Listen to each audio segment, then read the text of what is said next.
Salmo de número 92. Obrigado, Paulo. Salmo de número 92. Estamos em uma série de sermões sobre os Salmos. E o título é Os Salmos como Louvor Cristão. Nós começamos no Salmo 90 e terminaremos no 106. Pularemos somente o 94, que é mais um lamento do que uma canção, mas não deixe de ser uma canção, mas é mais um lamento. Salmo de número 92.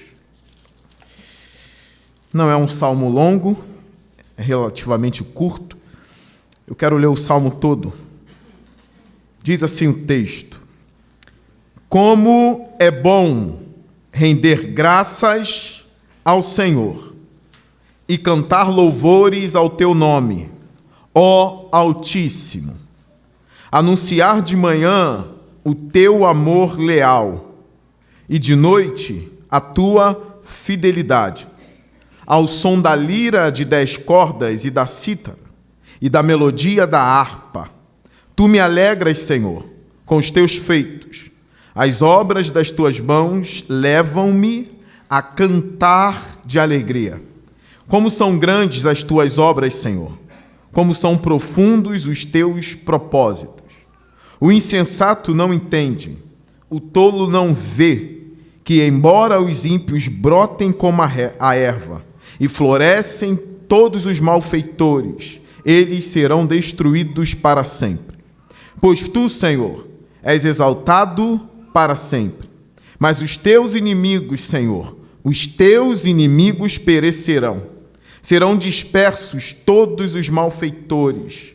Tu aumentaste a minha força, como a do boi selvagem. Derramaste sobre mim óleo novo. Os meus olhos contemplaram a derrota dos meus inimigos. Os meus ouvidos escutaram a debandada dos meus maldosos agressores. Os justos florescerão como a palmeira, crescerão como o cedro do Líbano, plantados na casa do Senhor, florescerão nos atos do nosso Deus. Mesmo na velhice darão fruto, permanecerão viçosos e verdejantes, para proclamar que o Senhor é justo. Ele é a minha rocha, nele não há injustiça. Feche seus olhos mais uma vez.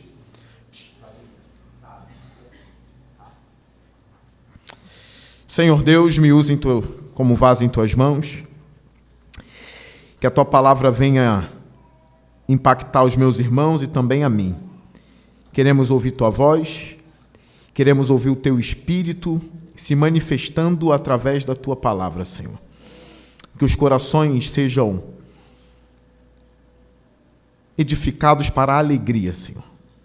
Queremos ter alegria para cantar. Teremos ter alegria, ó Deus, para vir à igreja. Queremos ter alegria para orar e alegria para permanecer nos teus caminhos, Pai. Nos dê alegria. Em nome de Jesus. Amém.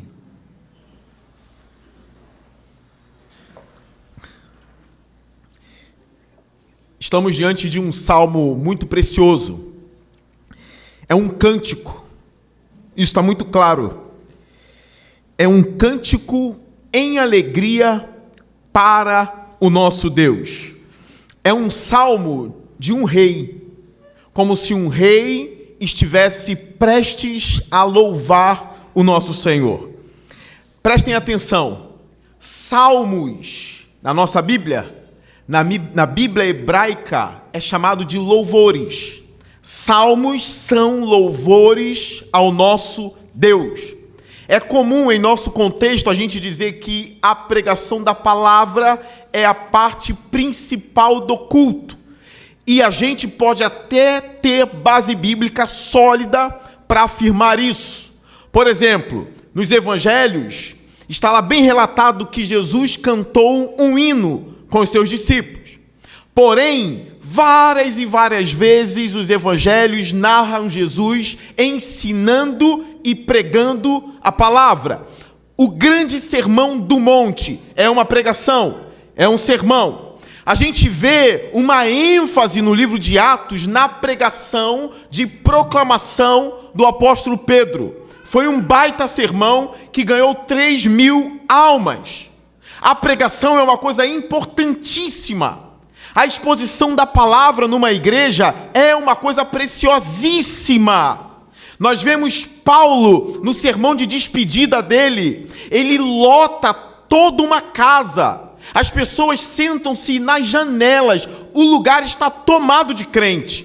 E todos estão ali para ouvir o último discurso de Paulo. O último sermão de Paulo para aquela igreja. Um sermão impactante que durou horas e horas e horas. Ao ponto de um jovem dormir e cair morto.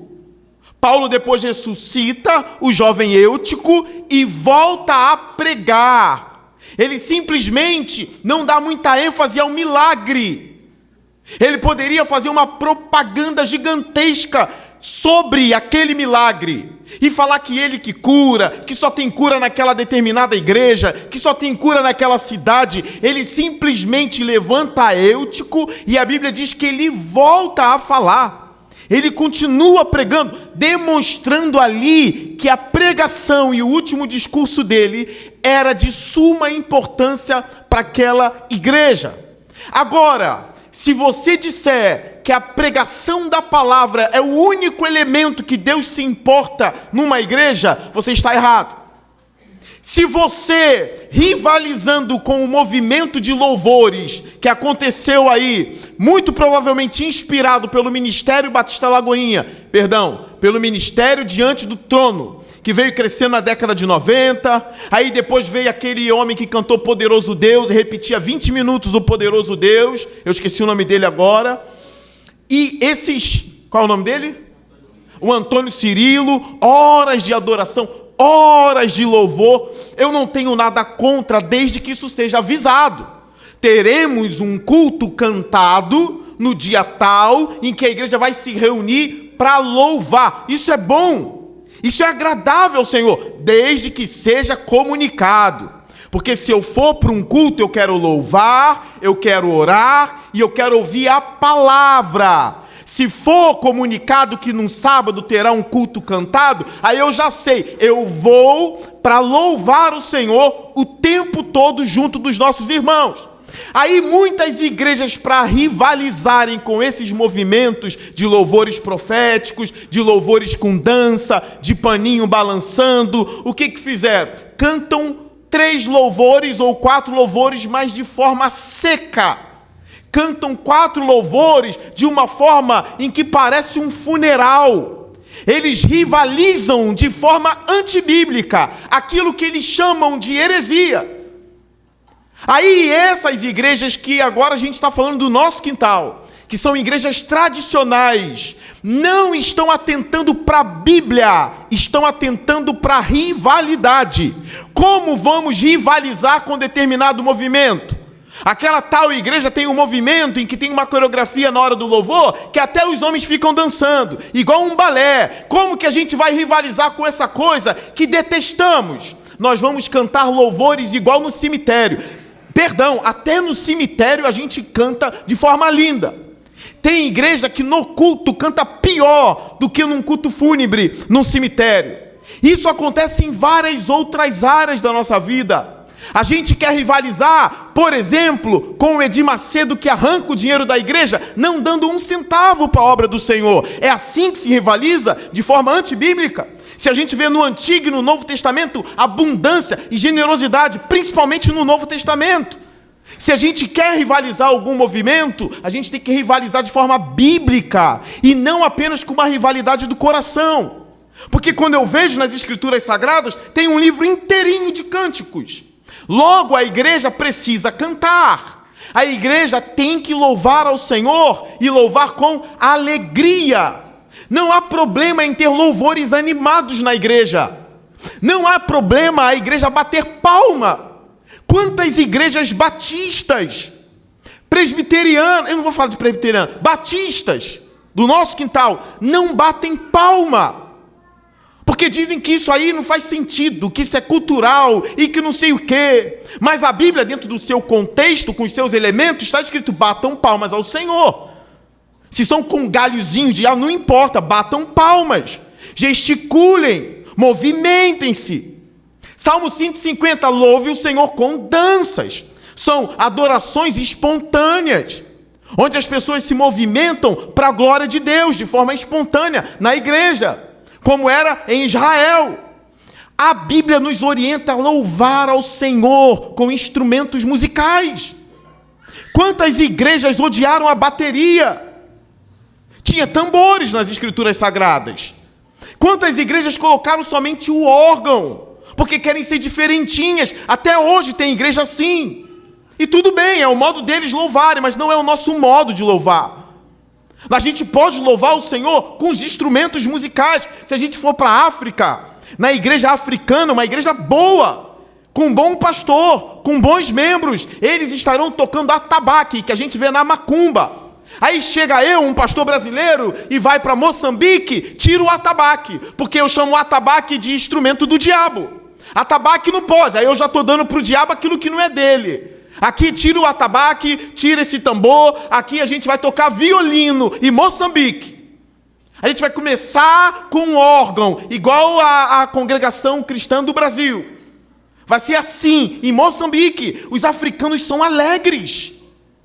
Eles são cheios de alegria. Eles ofertam na igreja, na hora do louvor, dançando. E aí a gente pode ver, de repente, alguns carrancudos entre nós, se fosse num culto de Moçambique, ia torcer o nariz, e Deus ia estar torcendo o nariz para você. Brasileiro sem vergonha que vai para a África criticar a forma como eles se movem no culto. Muito diferente da gente. Vocês acham que Deus está reprovando a forma como eles louvam?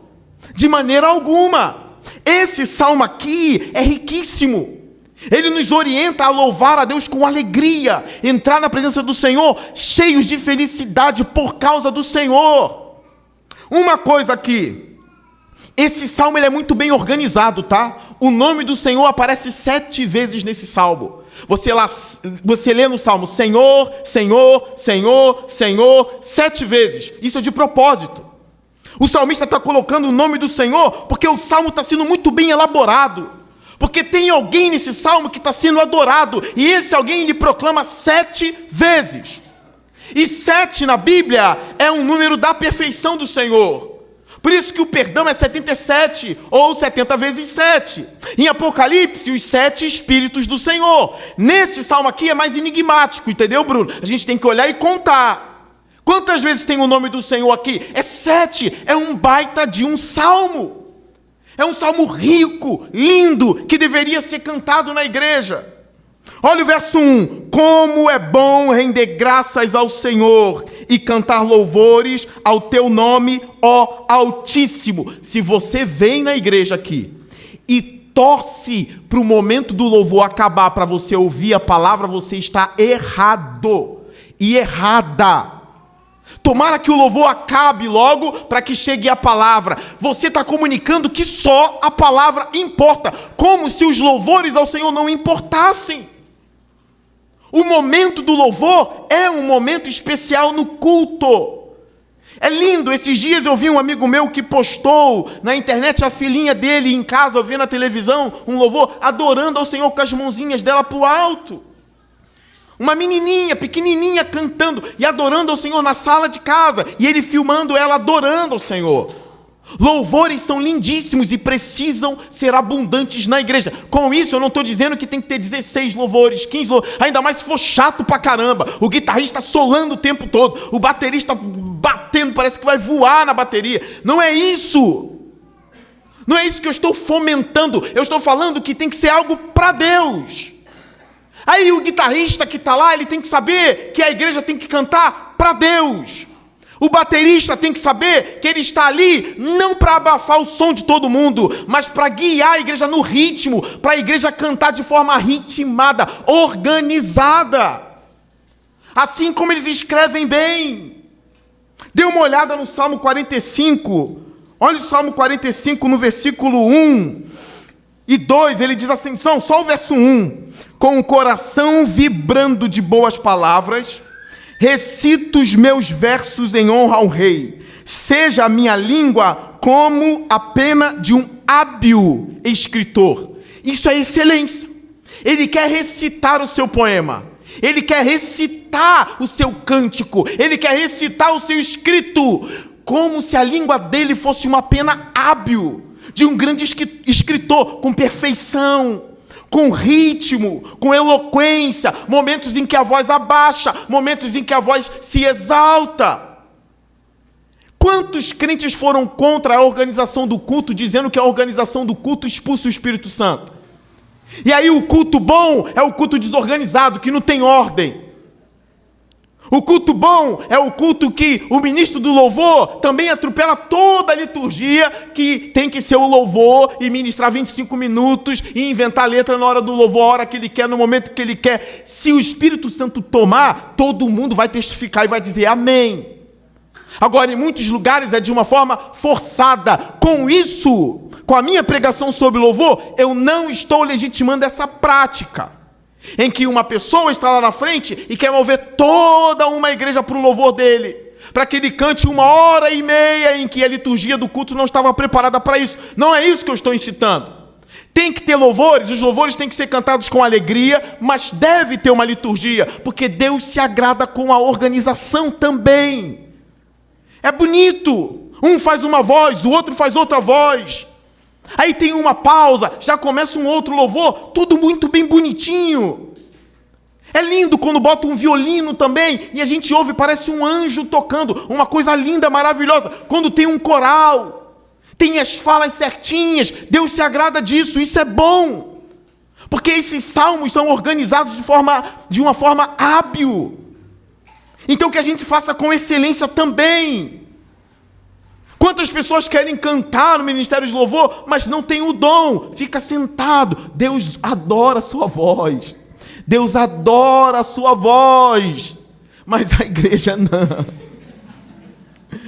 Não tem o dom, tem que ter o dom. Tem gente que tem o dom, só tem que aperfeiçoar, porque tem que ser cantado com excelência.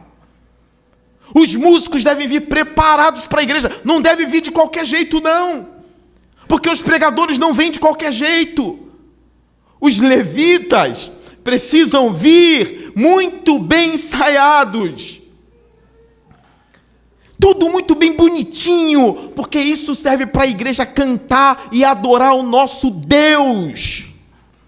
É porque é bom render graças ao Senhor, é bom cantar louvores ao nome do Senhor. Põe isso na sua mente, é bom louvar ao Senhor. É muito bom, é maravilhoso. É tão maravilhoso que Paulo, preso com Silas, a Bíblia diz que na cadeia eles oravam e louvavam. Oravam e louvavam. Oravam e louvavam, e os presos ouviam aquilo, e aí houve um terremoto, as correntes caíram, as portas se abriram, porque eles estavam louvando, louvando na prisão, louvando na perseguição. E nós estamos na paz, e a gente vem para a igreja na paz, e aí como a gente ousa não cantar ao Senhor? Vocês sabiam que quando vocês estão a fim de cantar e vocês louvam, isso aquece os corações? A Bíblia em Atos retifica isso. A Bíblia frisa isso, que os presos ouviam. Os presos estavam ouvindo Paulo e Silas cantando. A vida no meio dos louvores. A gente precisa entender isso para a gente ser uma comunidade que ama cantar. Eu sei que cada um tem o seu temperamento. Tem uns mais fechados, tem uns lutando contra tristezas. Tem outros enfrentando problemas de luto. O luto está forte, como que canta assim? Aí é por isso que a igreja carrega ele. Você lembra aquela cena do evangelho em que tinha um paralítico e que os amigos deles, os homens, ajudaram, pegaram aquele homem, carregaram, colocaram diante de Jesus e Jesus curou ele? Agora me permita fazer uma analogia com o louvor. A gente chega na igreja, e aí é o dia que eu estou muito abatido, É o dia que eu não quero cantar. E aí vocês que não estão passando pela mesma tribulação que eu, começam a cantar. E aí é como se eu me sentisse numa maca, levado pelo cantor, pela canção de vocês. Aí o meu louvor, bem defeituoso, começa a ser levado para os céus, empurrado pela voz de vocês. E é uma coisa muito linda. A igreja cantando, aí eu começo a ser renovado. É assim com você também. Uma vez eu vim sem vontade de cantar, e aí as pessoas que estavam à minha volta, no buraco daqui, desse lado, da minha esquerda, começaram a cantar de forma vibrante. E enquanto eles cantavam, não era mais a cadeia que estremecia, aí já era meu coração que estremecia. Não era mais as correntes daquela prisão que Paulo estava, que se quebravam, eram as correntes do meu coração que iam se quebrando. E aí o que restava para mim? Louvar. Aquele hino que diz, glória ao autor da minha fé. Aí eu fui lembrando da teologia, aí eu fui lembrando da volta de Jesus Cristo, e a igreja cantando glória, vibrando. Parecia que Jesus estava passeando no meio da igreja e cantando junto. Porque é bom cantar louvores ao Altíssimo, exaltar ao Senhor. Cadê as meninas pequenininhas que antigamente na igreja antiga tinha dom de cantar e hoje não tem mais porque não ouve mais ninguém cantar? Elas precisam olhar e ver exemplo das mães que cantam, dos pais, mesmo cantando feio. Mas elas começam a dizer, existe um negócio chamado louvor. Aí ela vem para o culto, aí começa a cantar o louvor em casa do culto, que ela ouviu. Aí ela começa a desenvolver um talento para música. Aí no futuro é ela que vai estar regendo a igreja em louvor, ministrando o louvor com uma voz linda, vinda dos céus para a alma dela. Mas se a gente não fizer, como que ela vai fazer? Lembre-se de uma coisa, oração não está desconectada de louvor. Não adianta tu fazer teologia com a tua própria cabeça. É desse jeito porque eu quero, é daqui porque eu quero. Louvor e oração estão juntos, porque louvores são orações cantadas. Louvores são orações cantadas. Aquele louvor que a gente canta aqui, Pai nosso nos céus, santo é o teu nome. Isso é uma oração, isso é a Bíblia. E a gente vai e transforma em louvor e canta. Esse salmo aqui mesmo, como é bom render graças ao Senhor, cantar louvores ao teu nome. Aí a gente vai ver momentos aqui no Salmo em que ele está falando com Deus. Tu aumentaste a minha força, no verso 10. Tu aumentaste a minha força. Ele está falando com Deus, mas em forma de canção. Não dá para separar uma coisa da outra. E aqui a gente junta tudo, aí eu me pergunto, cadê os adoradores? Cadê as adoradoras? O meu medo é a gente produzir um movimento que anda com uma Bíblia de estudo embaixo do braço, mas não é mais a igreja que adora. Não é a nossa motivação, não é o que eu quero. Tem 3 Bíblias de estudo em casa, mas não é um adorador. Não chora mais na presença do Senhor, não canta mais, não vibra mais. Não levanta mais as mãos para adorar a Deus em casa, na igreja. Essa não é a minha intenção.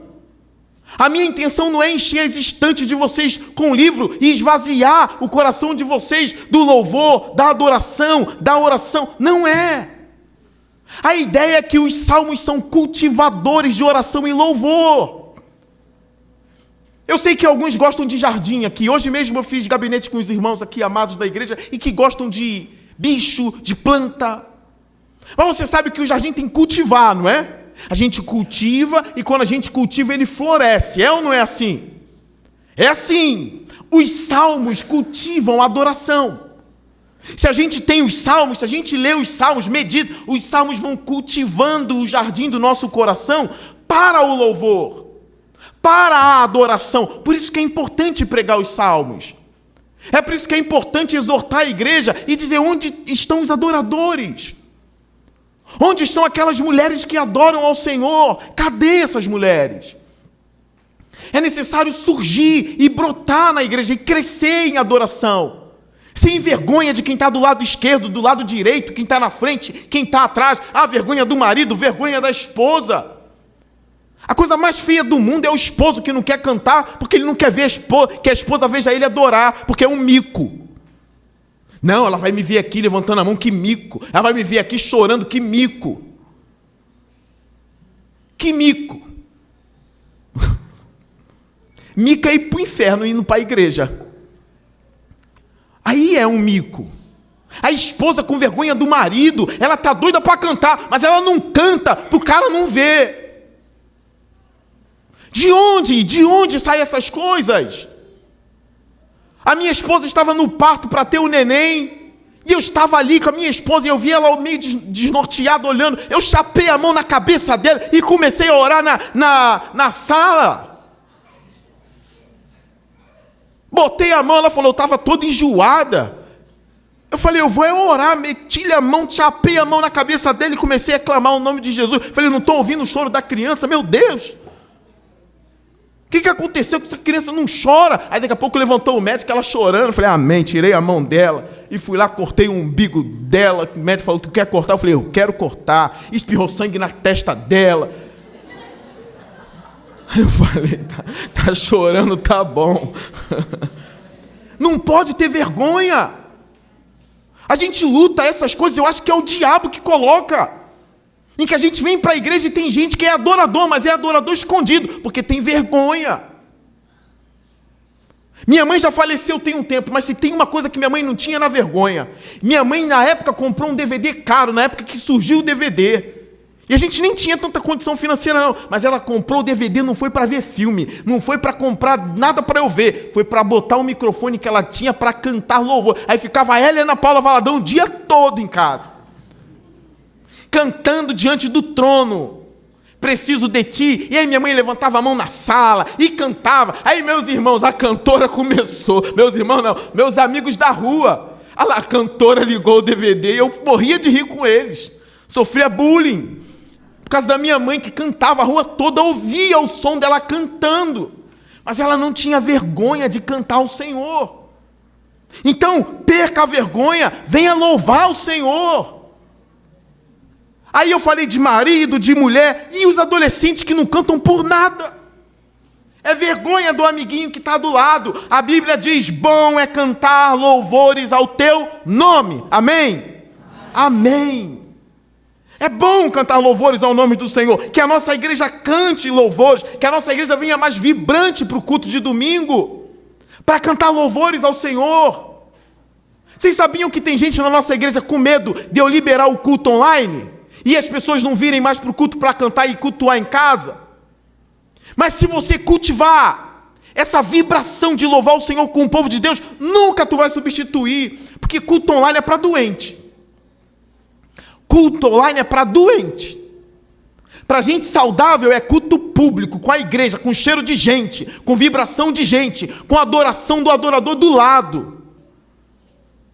Se a gente ensinar e mostrar como é bom estar na casa do Senhor, em comunidade, louvando o nome do Senhor, essa união levando o nosso louvor precário para o alto, é muito bom.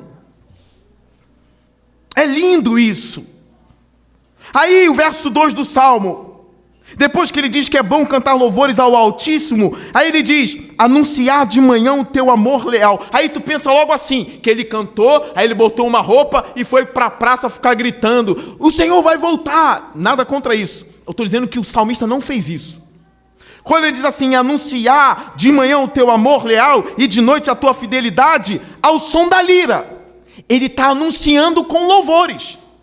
Louvores não são só também adorações cantadas, mas louvores são mensagens proclamadas também. É possível proclamar a mensagem cantando os louvores. Ainda com Paulo e Silas, muito provavelmente, os presos meditavam na letra do que eles cantavam. Eles não estavam pregando para os presos, eles estavam cantando ao Senhor. Então ele vai anunciar de manhã o amor do Senhor, de noite ele vai anunciar a fidelidade do Senhor. Como? O verso 3, ao som da lira de 10 cordas, e da cítara, e da melodia da harpa. A harpa é um instrumento, não é a harpa da Assembleia de Deus, não. É um instrumento musical. Anunciando com instrumentos. Deus aqui quer instrumentos. Ele quer que tenha instrumentos na casa dele. Louvor a capela só é bom para profissional. Já viu? Já foi em igreja em que teve um quarteto cantando? Bom, bom, já viu? tem que ser profissional para ficar bom. Porque se não for, fica ruim. O bom é ter um instrumento, dando a cama para a voz. E a gente anunciando o Senhor através dos cânticos. Agora preste atenção. É por isso que os cânticos precisam ser cânticos bíblicos. Bíblicos. A gente não mudou uma letra da Aline Barros aqui à toa, não. A gente mudou porque a gente quis ser mais bíblico. Quando ela diz, graças eu te dou, Pai, pelo preço que pagou, está errado. O Pai não pagou o preço, quem pagou foi o Filho. Então a gente coloca, graças eu te dou, Jesus ou Senhor, agora eu não lembro. Graças eu te dou, Jesus, pelo preço que pagou. Quem morreu na cruz foi Jesus. O Cordeiro é Jesus, não é o Pai. O Pai não é o Cordeiro. O Espírito Santo não é o Cordeiro. O Cordeiro é Jesus Cristo. O Cordeiro imolado é Jesus. Então a letra tem que ser, graças eu te dou, Jesus, pelo preço que pagou. A gente tem que cantar louvores bíblicos. Isso que a gente precisa, para anunciar essa proclamação, para a gente anunciar a palavra do Senhor, tem que ser a palavra do Senhor. Eu confesso a vocês que o nosso meio é mais difícil de cair em lorota musical, é mais difícil de cair, mas muitas igrejas caem. São letras horríveis que eu não vou mencionar aqui, mas tem letras horríveis. A gente precisa, como a coisa é muito organizada, investigar a letra da canção, para que seja um anúncio e uma proclamação. Entram ímpios nessa igreja aqui. Vários domingos entram pessoas aqui descrentes. E eu sei, ao olhar, eu sei. Não porque eu sou profeta, não, porque eu conheço, eu sei que não é crente, aí entrou na igreja. E aí é tocado antes mesmo de eu começar a pregar. A pessoa é tocada pelos louvores que a nossa igreja está cantando. Dá para melhorar? Dá para melhorar, mas nós temos sido fiéis nas nossas canções. Nós temos sido fiéis. As pessoas têm sido tocadas pelos nossos louvores. Porque os louvores estão proclamando a verdade do Senhor. Olha o verso 4. Tu me alegras, Senhor, com os teus feitos. As obras das tuas mãos levam-me a cantar de alegria. Pastor, eu preciso tanto de um motivo para louvar. Eu preciso tanto voltar a me alegrar. Porque como cantar louvores com o coração entristecido? Como cantar louvores abatido? Se o Senhor mesmo já ensinou aí na igreja, pastor, o que o Tiago fala, há alguém triste na igreja? Que ele ore. Há alguém alegre? Cante louvores. Eu mesmo ensinei isso aqui, isso é bíblico. Tem alguém triste hoje aqui? Que ele ore. Tem alguém alegre? Cante louvores. Então o triste vai dizer, para mim só restou a oração. O que eu faço? Eu vou dar a vocês um bom conselho. No meio da sociedade em que a gente está, que tudo é muito rápido, tudo é na hora que a gente quer. É uma sociedade que não larga o celular. É uma sociedade que nem toma mais café da manhã junto. Filho não come mais com pai, pai não come mais com filho. Não tem mais mesa nas casas. Eu só vejo mesa mesmo com aquele paninho forrado, colorido. Em casa de senhor e senhora que eu vou. Em casa de jovem é tudo muito quadrado. O meu sofá é quadradão. É um sofá quadrado. A mesa já é redonda. Mas cadê as mesas nas nossas casas? Talvez nas nossas até tem, porque a gente é mais pobre. Mas em algumas casas a mesa está lá de enfeite também. Não é mais para a gente sentar à mesa. Então a gente está envolvido numa cultura muito destruidora. Como que a gente vai parar para meditar nos feitos do Senhor? Tem como? Em pleno século XXI, com celular, com iFood, que a gente aperta um botão e vem entregar tudo na nossa casa, a gente consegue ter acesso a um monte de filme, a um monte de série, que quando eu era criança eu tinha que esperar a tela quente, eu tinha que esperar o Corujão escondido do meu pai, porque era 1h pouca da manhã um Corujão. Não era filme obsceno não, era filme de tiro mesmo, no Corujão. Tinha que esperar. Tudo tinha que esperar. Hoje em dia, tu vai na Netflix, paga R$20 com comercial e vai lá ver um monte de filme. Como meditar nas coisas do Senhor numa sociedade que massacra a gente? pressiona a gente. Conteúdo pornográfico é rápido. Basta um celular em um quarto trancado que a criança vê. Um celular, um quarto trancado que o marido vê. É muito fácil, é tudo muito fácil. Como vamos meditar nos feitos do Senhor se a gente abafa todo o nosso tempo? Quando o celular manda mensagem lá, seu consumo de internet caiu 10%. Aí você, caiu 10%? Hoje você ficou 4 horas só na internet. Meu Deus, como que eu fiquei 4 horas? Como? É um pouquinho às 8 da manhã, é um pouquinho às 11, é um pouquinho às 3, é um pouquinho às 6, é um pouquinho às 10. Isso somando a todas as outras atividades do dia. A gente não medita mais nas obras do Senhor, porque o texto está dizendo, as tuas obras me alegram. As obras das tuas mãos me dão alegria. Mas isso porque o salmista meditava.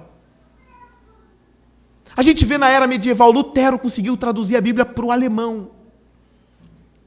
Não tinha televisão, não tinha nada, era a luz de velas. O tempo todo estudando, lendo, meditando.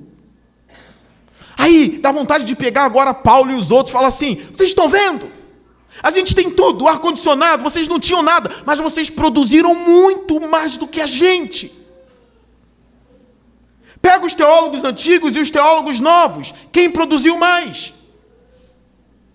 Tentem ler as obras de Tomás de Aquino, tentem ler as obras de Lutero, tentem ler as obras de Karl Barth na Alemanha, tu não acaba nunca. Esses caras conseguiam produzir muito. Mas eu falo com o Senhor Deus, a gente foi tão tomado de tecnologia, e a gente diz que tudo isso é para a tua glória, mas isso acabou e abafou a adoração em nosso coração. Quando o texto diz assim, tu me alegras, Senhor, com os seus feitos, as obras das tuas mãos me levam a cantar de alegria. É um cara que meditou em Gênesis, que no caos o Espírito do Senhor pairava sobre as águas. E aí o Senhor começou a construir tudo. E aí os atos de redenção de Deus em Israel. Hoje, a cruz de Cristo, a gente não pensa mais.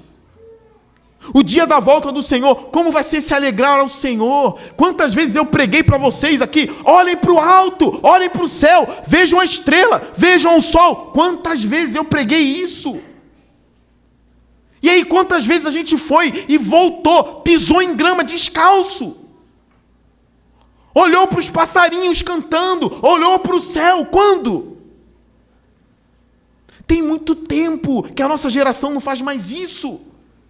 Quanto tempo tem que tu não sobe numa árvore para pegar uma manga? Não tem. Aí você diz, graças a Deus, Senhor, essa manga está madura. Você passa, ô mangão, aí tu sobe. Não tem, a gente não vê nem mais fruta, a gente não olha para a fruta mais. Repara o que a nossa sociedade fez com a gente.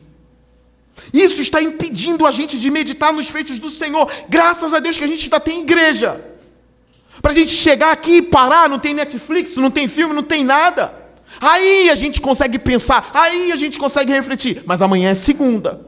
O que o diabo vai colocar em nossos olhos amanhã para que a gente não medite nas obras do Senhor? O que o diabo vai colocar? O diabo tem roubado os sermões dessa igreja ali na porta. A gente ouve, a gente passa na porta e a gente não lembra mais de nada. Está sendo inútil? A proclamação do Evangelho está sendo inútil. O conhecimento bíblico está sendo inútil se o diabo rouba na porta. Passa da porta, chega na grade e diz assim, o que foi pregado? Pergunta para uma pessoa. O que foi pregado aqui? Vocês, um louvor que foi cantado hoje aqui. De cabeça. Já lembram? Ou o diabo já levou? Vocês ainda lembram os louvores que nós cantamos aqui hoje? Qual foi o louvor do cantor cristão que cantamos aqui? Ou o diabo já levou? Quais foram os louvores que cantamos aqui hoje? Não lembramos mais. E tem meia hora. E o sermão, que é mais difícil de ouvir? Não tem um tecladozinho de fundo aqui para você chorar. Não tem uma melodiazinha me ajudando a pregar. É a voz nua e crua. Sem ajuda nenhuma, piorou, você vai esquecer. A não ser que você seja intencional, não vou esquecer. Eu lembro que cantamos, bem-aventurado é o que está firmada em tua casa. Cantamos aqui. Eu lembro que cantamos Firmeza, o louvor do cantor cristão. Estou começando a lembrar, pastor. Eu acabei de lembrar. Tu está no Salmo 92, né?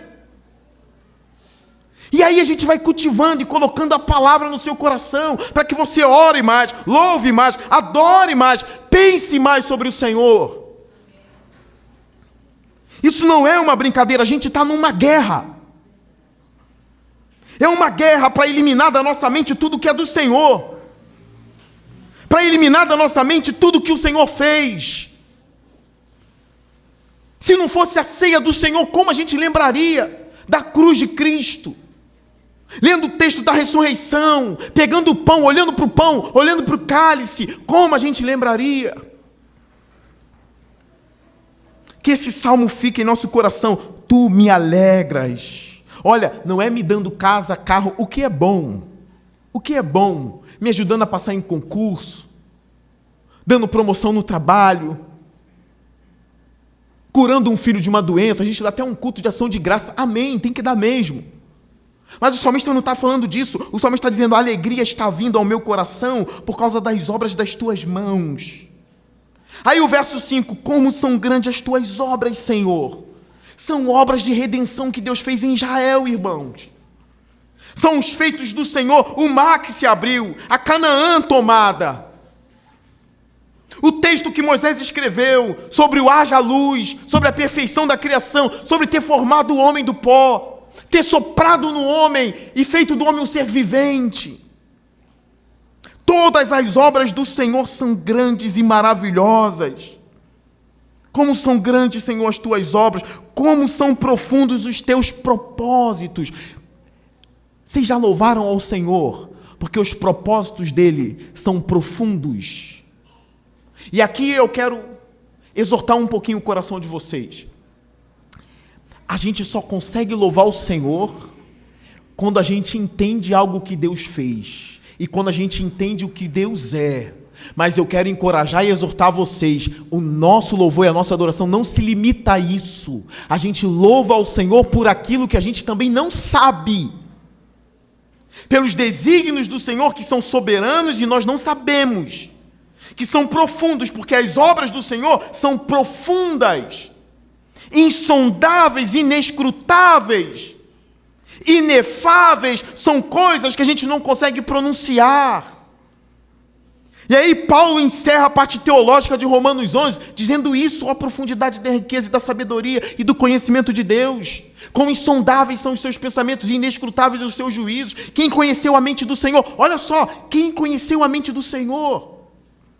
Como ele termina essa parte: a ele seja glória para todo sempre, amém. Ele dá um amém antes de terminar a carta. Ele está só no capítulo 11, ele vai até o 16, mas ele já deu um amém. O nosso Deus é grande, é imenso, é soberano. E eu já disse para essa igreja: eu não sirvo para estar em uma religião em que o Deus cabe na palma das minhas mãos. Eu não sirvo. Eu sou um cabra ruim de adorar. Eu sou cabra ruim. Um cabra ruim de adorar. Eu não ia servir para estar adorando estátua, não. Eu sou crítico, eu sou cético. Eu não ia servir para estar numa religião onde Deus cabe no meu bolso, onde Deus cabe na minha mente. Eu não ia servir, eu não ia adorá-lo. Aí vem os cientistas dizendo assim: tudo que vocês não sabem explicar, vocês falam mistério. Assim é mole. Ou Deus das lacunas, é mistério, a gente não sabe explicar. Como Deus fez isso? É mistério. Isso é mistério. Tudo para vocês é mistério. E para o cientista é tudo não sei, mas saberemos. Isso aqui como é? Não sei, ainda não sabemos. Mas quem sabe um dia a ciência descobre. É a mesma coisa. Porque a criação é obra de Deus também. A criação é tão inspirada quanto a Escritura. Vocês sabiam disso? Ambas vieram de Deus. A criação veio de Deus, a Escritura veio do Senhor. A gente diz mistério porque o nosso Deus é infinito. Ele é insondável. E é por isso que eu o adoro, porque eu não compreendo totalmente, irmãos. Talvez você diga: como eu queria compreender, pastor, eu queria compreender Deus em tudo. Eu não queria que tivesse paradoxos, eu não queria que tivesse mistérios, eu não queria que tivesse nada, eu queria que o nosso Deus fosse claro. Ah, irmãos, esse Deus claro não merece adoração. Só merece adoração um Deus que é insondável. Onde estava tu, Jó, quando eu criei os montes? Já viu o Leviatã, Jó? Você sabe como ele é? Os homens temem esse Leviatã. Eu criei, Jó. Onde estava tu quando eu coloquei os firmamentos, Jó? Onde estava você? Aí sabe o que Jó fez? Calou a boca. Quem é esse que obscurece os meus conselhos? Quem é esse que obscurece a minha sabedoria? Chama teus amigos, Jó. Os sábios amigos de Jó. Quem são vocês? Cadê suas perguntas, Jó? Agora eu vou fazer as minhas, Jó. Isso é profundo demais.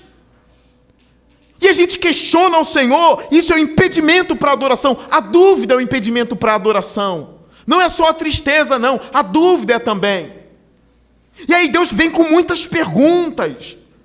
Onde você estava quando eu criei Gabriel? Você sabe quem é Gabriel? Você sabe quem é Miguel?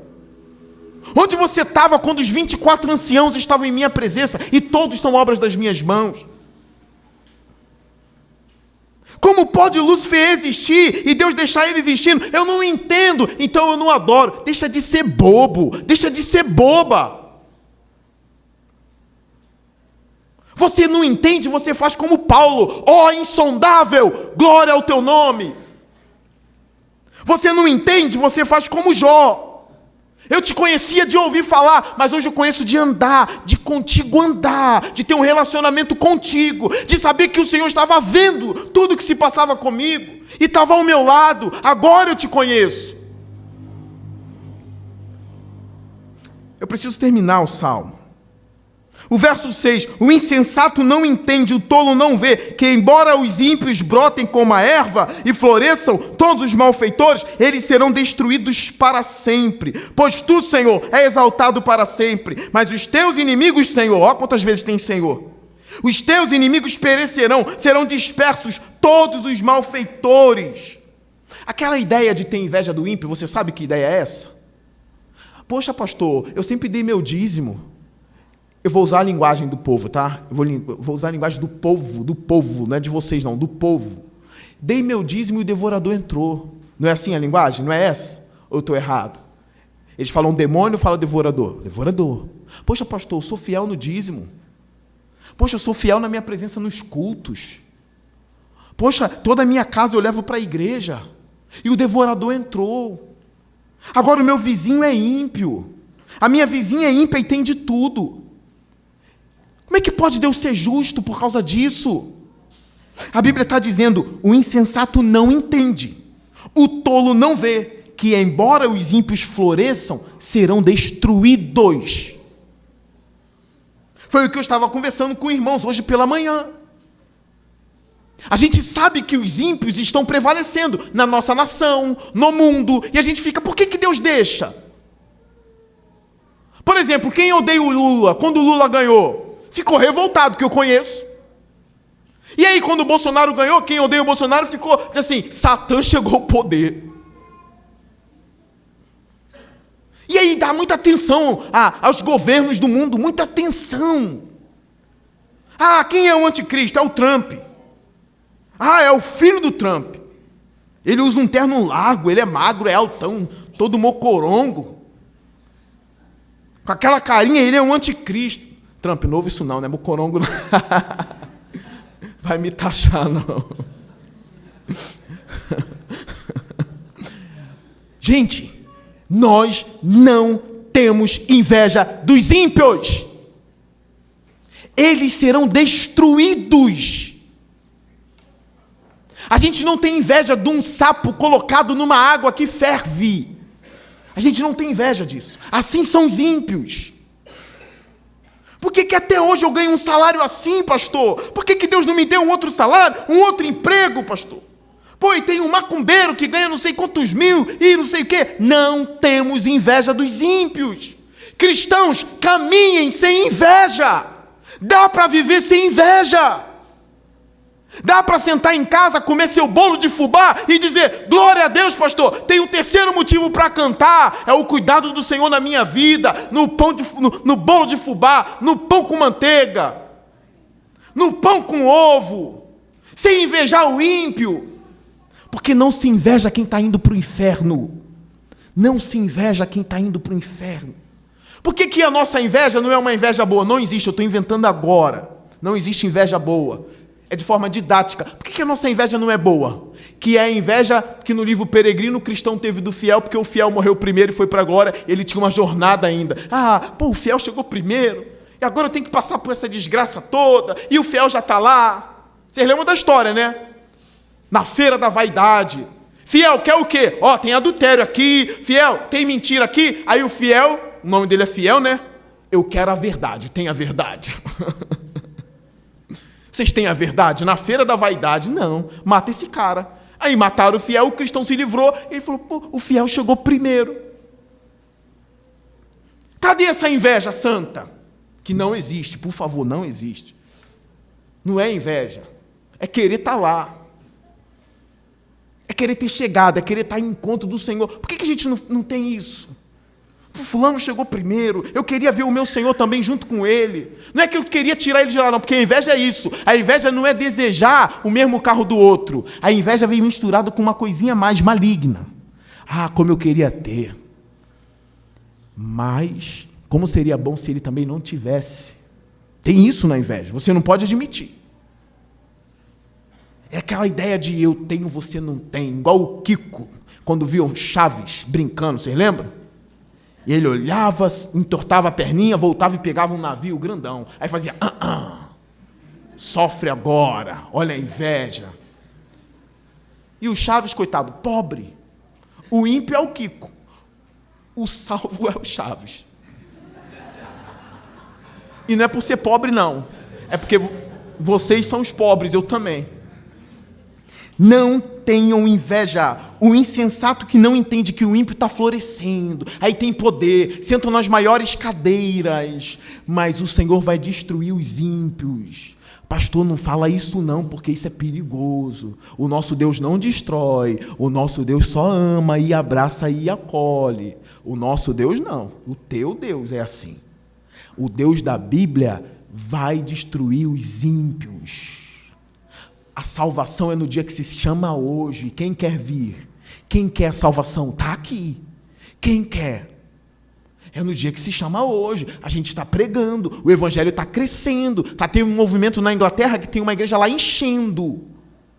Eu até conversei com um amigo meu aqui da igreja, mostrando que tem um missionário lá, que é bem experimentado, é um jovem, mas já enfrentou ateísmo, já enfrentou dúvidas, já enfrentou muçulmano, e a fé dele não acabou. A fé dele está mais forte, ele está pronto. Ele está pronto, porque ele já passou pelo fogo. Provavelmente ele não vai se perder. E aí o movimento das igrejas na Europa, algumas enchendo novamente. Para louvar o Senhor, para orar, para ouvir a palavra. Eles estão florescendo, os ímpios, mas serão destruídos, irmãos. Verso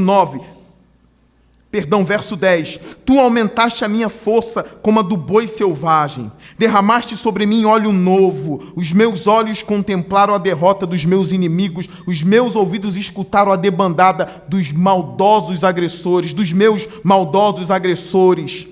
Repare como tem esse elemento de destruição do ímpio. Isso é muito claro na Bíblia. O dia que o nosso Senhor Jesus voltar e rasgar os céus, irmãos, será um momento de morte também. Sabe o que a Bíblia diz que ele fará com o anticristo? Ele o destruirá com o sopro da sua boca. Sabe o que vai acontecer com os ímpios? Serão destruídos pela espada que sai da boca do Senhor Jesus, do Cordeiro, que é leão. Nós não vamos decapitar ninguém.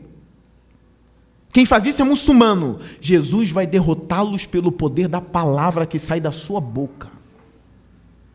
O juízo virá do nosso Senhor Jesus Cristo. Isso falta na nossa escatologia. Isso falta nos sermões. Para terminar, verso 12. Os justos florescerão como a palmeira.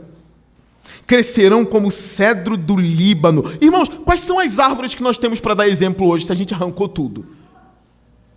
Eu ainda gosto. Eu gosto de uma casa com um quintalzinho. Eu cresci o seguinte, no quintal do meu avô e da minha avó. Eu cresci lá com meus primos. 2 pés de coco, 1 pé de jambo, 1 pé de manga. Eu tinha coco em casa. Olha a inveja. A gente abria coco com um facão e bebia água de coco de graça, no quintal de casa. Eu vi a foto de um palácio de um rei em Nínive, a coisa mais linda, os rios correndo no quintal do palácio. Eu vou usar quintal, mas não é quintal não, uma coisa maravilhosa, cheia de palmeiras, cheios de árvores juntos a rios, e um palácio lindíssimo. E aí eu vi o desenho no livro do Bruce Waltke, um palácio de Nínive, com palmeiras, com cedro, uma árvore gigantesca, linda. Aqui o salmista está dizendo, os justos florescerão como a palmeira e crescerão como o cedro do Líbano. Aonde? Plantados na casa do Senhor, como enfeites no palácio do nosso Deus no fim do mundo. Estou usando a linguagem fim do mundo para que você entenda. Estaremos com o Senhor em sua casa para todo sempre. Esse dia vai chegar. Às vezes você olha assim, será? Não é será não, vai chegar. Da mesma forma que eu estou na sua frente, Jesus vai chegar. Ele vai voltar e vai estabelecer sim o seu estado, o seu reino eterno, celeste, na terra. E estaremos para sempre com o Senhor. Verso 14, mesmo na velhice darão fruto. Minha avó, 85 anos, fui visitar minha avó há pouco tempo. Cheguei na casa dela, a Bíblia dela estava na mesa, e ela disse, meu filho, eu estou lendo a Bíblia agora. Minha avó é crente há 40 anos. A cabeça já está mais para lá do que para cá. Mas a Bíblia está em cima da mesa. Minha avó é diaconisa da casa do Senhor. Eu cansei de acordar e ver minha avó com a harpa cristã cantando lá. Mais grato a ti, mais consagrado, ó faz-me Senhor. E canta todo dia a mesma coisa, 4 louvores da harpa, oração pela manhã, orando pelos netos todinhos. Aí agora está bem velhinha, 85 anos, agora eu estou lendo a Bíblia. Falei, vó, sempre foi crente. A Bíblia em cima da mesa dela, nem entende muita coisa, irmão, nem entende. Mas está a Biblinha dela lá em cima, darão frutos mesmo na velhice. Qual é o tipo de velho que tu quer ser? Rabugento, sem fé, infeliz, infame? Você vai dar fruto. Mesmo na sua velhice, você vai dar fruto, e esses frutos permanecerão verdejantes, viçosos. Um velho proclamador. Eu ia pedir para olhar para o irmão do lado, mas não vou fazer mais não. Vai ser uma velhinha proclamadora em nome de Jesus. Que os netos vão entrar em sua casa e vai ter a paz do Espírito em sua casa. Vai chegar em sua casa, aí vai estar lá o louvor, um louvor bem bonito. Ainda que para te servir, Jesus, eu tenha que chorar. Te seguirei porque comigo estará. Sofrer contigo é bem melhor do que errar. Vai estar no sonzinho lá. Ué, vó, cadê o samba? Aqui é louvor. Mas não é pecado o louvor do mundo, não. Deixa adorar a Deus. Não é pecado, mas eu quero adorar a Deus. Adorar a Deus. Deixa eu botar louvores da Bíblia. Posso ouvir um amém? Amém. Verso 15. Permanecerão viçosos e verdejantes para proclamar que o Senhor é justo. Ele é a minha rocha. Nele não há injustiça. Repita comigo. Nele não há injustiça. Senhor, mas o Senhor está parecendo injusto pelo que o Senhor fez. Vai para casa e leia a história de Youssef. Quem é Youssef? Vai ler a história de José. Tudo parece muito injusto. O tempo todo parece que Deus é injusto com ele. Mas leia a sua Bíblia. Ele está na cisterna, ele é vendido, aí depois ele vai para a cadeia em todas as partes. Mas o Senhor era com José. Mas o Senhor, como assim era? Está tudo dando errado, mas o Senhor era com José. Aí vê o final da história. Antes de chamar Deus de injusto, vai conhecer o fim da história, mas tu não pode conhecer, porque tu é limitado como eu. Você não pode conhecer o fim da história, então tape a boca antes de dizer que Deus é injusto. Ele não é injusto, nele não há injustiça.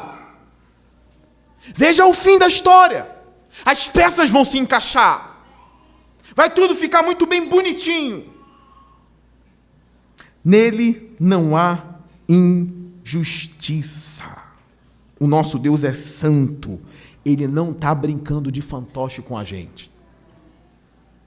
Ele não está brincando com fantoches, ele não está gargalhando no céu, zoando a gente, não. Ele está seriamente envolvido com a sua igreja, trazendo redenção, salvação, o que Paulo chamou de o ministério da reconciliação, chamando os homens, criaturas, para se reconciliarem com o Criador. E a porta está aberta, graças a Jesus Cristo. Por fim, que a gente internalize tudo isso, para que domingo que vem a gente cante melhor, para que a gente possa dizer: as tuas obras, Senhor, me fazem cantar de alegria. O meu sonho não foi realizado, eu não sei qual é o teu sonho, não foi, pastor, mas as obras do Senhor são muito maiores que o meu sonho, e eu vou louvá-lo pelo que ele já fez. Amém. Curve sua cabeça.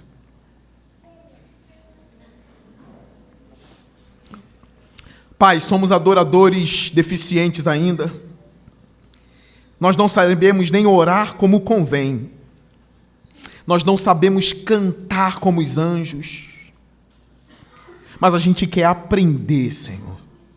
A gente quer aprender a te adorar, Pai.